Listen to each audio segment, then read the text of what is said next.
Italia, Australia kompak kerampok minyak, Timor Leste gigit jari. Eni dan Santos akan bekerja sama dalam proyek minyak di Australia dan Timor Leste. Pemain minyak dan gas Italia Eni dan raksasa energi Australia Santos telah sepakat untuk bekerja sama dalam proyek-proyek di Australia Utara dan Timor Leste. Eni mengatakan pada Senin 3 Mei melalui anak perusahaannya Eni Australian Limit, ia telah menandatangani Memorandum of Understanding tidak mengikat dengan Santos. Tujuannya untuk bersama-sama mencari peluang kerjasama di 3 bidang yang diminati. Catat offshore energi. Bidang minat pertama adalah optimisasi, sinergi, dan berbagi infrastruktur antara proyek Barossa dan pengembangan Evanswald, termasuk potensi perluasan LNG Darwin, dan opsi untuk menggunakan kembali dan memperpanjang umur Bayu Undan. Managing Director dan Chief Executive Officer Santos, Kevin Gallagher berujar, MOU tersebut dibangun di atas momentum untuk pengembangan Australia Utara menyusul pengumuman FID Santos tentang proyek gas dan kondensat Barossa dan perpanjangan umur untuk Darwin LNG selama 20 tahun ke depan. Perlu diingat, Santos baru-baru ini menyelesaikan penjualan 25% saham Bayu Undan dan Darwin LNG ke SKENS. Area kolaborasi kedua antara Eni dan Santos adalah potensi pengembangan bersama dari fasilitas penangkapan dan penyimpanan atau pemanfaatan CO2 yang melayani tidak hanya aset yang dimiliki oleh kedua perusahaan, tetapi juga terbuka untuk proyek pihak ketiga yang berkepentingan di wilayah Darwin. Tujuan jangka panjangnya adalah memfasilitasi pembentukan pusat pengelolaan CO2 di Northern Territory. Gallagher juga mengungkapkan, menangkap dan menyimpan CO2 dari industri di Northern Territory akan membuatnya memenuhi target emisi nol bersih pada 2050 mendatang. Itu bagus untuk lingkungan, bagus untuk pekerjaan lokal, bagus untuk investasi lokal, dan bagus untuk pembangunan daerah. Bidang minat ketiga adalah potensi kolaborasi dalam peluang pengembangan hulu baru dalam kaitannya dengan sumber daya lepas pantai lainnya yang terletak di Australia Utara. Di Australia bagian utara dan Timor Leste, Eni dan Santos, operator, sudah menjadi mitra di ladang gas dan kondensat Bayu Undan dan di kilang LNG terkait Darwin serta pipa gas penghubung. Di Australia Utara, Eni adalah operator ladang gas Evanswald dan Blacktip. Santos merupakan operator lapangan gas Caldita Barossa dan TEN dan memiliki hak partisipasi di lapangan gas Petrel. Bagi Eni, kolaborasi dengan Santos ini merupakan langkah penting dalam jalur untuk mendekarbonisasi aktivitas hulu di Australia, memanfaatkan keahlian kedua perusahaan dengan tujuan mengurangi emisi CO2, kata perusahaan Italia itu. Eni mengatakan kesepakatan ini menunjukkan pentingnya mengadopsi pendekatan sinergis yang mendorong kinerja sama antara berbagai pemain di sektor tersebut. Sebagai informasi, Eni baru-baru ini meluncurkan strategi baru yang akan membawa perusahaan menjadi netral karbon pada 2050 dalam semua operasi, proses, dan produknya. Dalam jangka panjang, gas yang akan semakin terdekarbonisasi akan mewakili lebih dari 90% produksi Eni. Menurut Eni, memorandum ini menetapkan panggung dan merupakan kesaksian atas ambisi bersama untuk mengkonsolidasikan aliansi untuk pembangunan berkelanjutan, guna mengatasi tantangan transisi energi bersama-sama sekaligus melindungi lingkungan dan meregenerasi sumber daya alam, jalan yang memang telah ditempuh Eni sejak 2014. Sebulan setelah dilanda banjir dahsyat, Timor Leste masih berjuang mengatasi wabah COVID-19.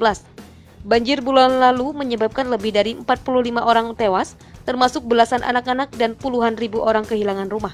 Banjir tersebut disebabkan oleh siklon di Indonesia, lapor RNZ. Dalam pembaruan terbaru yang dikeluarkan pada 21 April, pemerintah mengatakan 28.734 rumah tangga terkena dampak banjir, di mana 90% rumah berada di ibu kota Dili. UNICEF mengatakan lebih dari 6.000 orang masih berada di 30 pusat evakuasi di seluruh Dili. Kepala UNICEF di Dili, Bilal Durrani, mengatakan kepada RNZ Pacific, situasinya mengerikan seiring pemerintah berusaha mengatasi tantangan COVID-19. Durrani mengatakan, dengan ribuan orang masih terdampar di pusat-pusat evakuasi, tantangan bagi pihak berwenang adalah memastikan protokol COVID-19 diikuti di fasilitas ini. Dia mengatakan ada juga orang-orang di tempat penampungan informal di daerah lain di ibu kota yang tidak diketahui oleh pejabat. Fasilitas evakuasi ini tidak dirancang untuk menampung begitu banyak orang dan sangat padat. Sangat sulit untuk menjaga jarak sosial di pusat-pusat ini. Kami telah melihat peningkatan jumlah kasus COVID-19 di negara ini. Lebih dari 1.400 kasus telah diidentifikasi dan lebih dari 700 kasus aktif. Sebelum banjir, pemerintah mampu menahan wabah COVID-19 terang durani.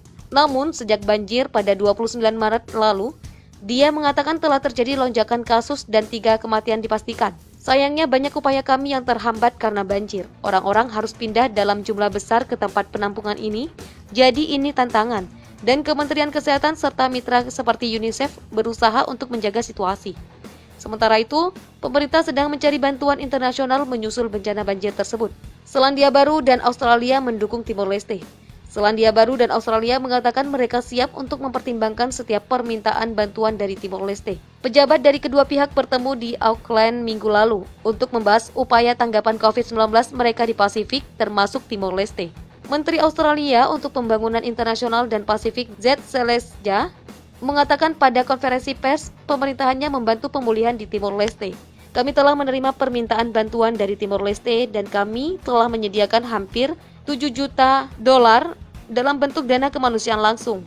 Kami sedang mendirikan pusat evakuasi untuk membantu penyidikan persediaan penting dan diskusi tersebut akan berlanjut dengan pemerintah Timor Leste mengenai dukungan tambahan apa yang dibutuhkan.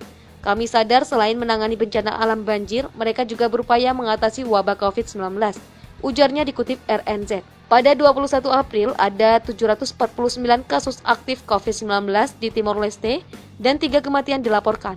Pemerintah memperingatkan risiko penyebaran COVID-19 masih tinggi. Dikatakan program vaksinasi COVID-19 nasional yang diluncurkan pada 7 April sedang berlangsung dan telah diluncurkan di sebagian besar kota besar dan kecil dengan lebih dari 28.000 dosis vaksin AstraZeneca diberikan. Senator Selesja mengatakan hubungan antara Canberra dan Wellington sangat penting untuk memastikan kesehatan dan kesejahteraan kawasan itu. Ketika kami melihat ke Pasifik, kami tahu bahwa bekerja sama sangat penting untuk menjaga stabilitas dan keamanan kawasan kami. Kami tahu ada beberapa tantangan ekonomi yang signifikan ke depan dengan pandemi COVID-19 dan krisis iklim. Wakil Menteri Luar Negeri Selandia Baru Aupito Williamsio bertemu dengan Selesja dan mengatakan Selandia Baru juga memberikan dukungan lebih lanjut kepada Timor Leste. Aupito, yang juga Menteri Masyarakat Pasifik, mengatakan Menteri Luar Negeri Nanania Mahuta memelopori upaya Selandia Baru di Dili. Mahuta sebelumnya mengumumkan Selandia Baru akan menyediakan barang-barang bantuan penting termasuk perlengkapan ibu dan bayi, lentera surya, tablet premium air, pompa air, generator bensin, wadah air yang dapat dilipat, dan perlengkapan kebersihan keluarga. Dia mengatakan pemerintah juga akan menyediakan berbagai barang alat pelindung diri APD tambahan untuk membantu memastikan petugas kesehatan dapat merawat pasien COVID-19 dengan aman. Pasokan ini akan dikirim melalui Royal New Zealand Air Force C-130, ungkap Mahuta. Kami telah menyediakan dana darurat untuk memungkinkan Kedutaan Besar Selandia Baru di Dili menanggapi dengan cepat kebutuhan lokal, dikutip RNZ. Pemerintah pertanian adalah yang paling terpukul. Menurut penilaian awal oleh Kementerian Pertanian dan Perikanan Timor Leste yang dilakukan di 9 kota, Ainaro, Baucau, Bobonaro, Kofalima, Ermira, Likuika, Manatuto, Okose, dan Vikuku, total 1.820 hektar tanaman padi dan 190 hektar tanaman juga terkena dampak banjir. Manatuto adalah yang paling parah terkena dampak, menurut laporan itu di mana 1.167 hektar tanaman padi rusak. Pada 20 April, Parlemen Nasional menyetujui amandemen APBN 2021 sebesar 293,9 juta US dollar yang meningkatkan alokasi untuk dana COVID-19. Diskusi saat ini sedang berlangsung di parlemen mengenai alokasi tambahan untuk tanggap banjir dan upaya pemulihan. Dewan Menteri juga telah mengusulkan perpanjangan keadaan darurat COVID-19 selama 30 hari lagi, dinukil dari RNZ.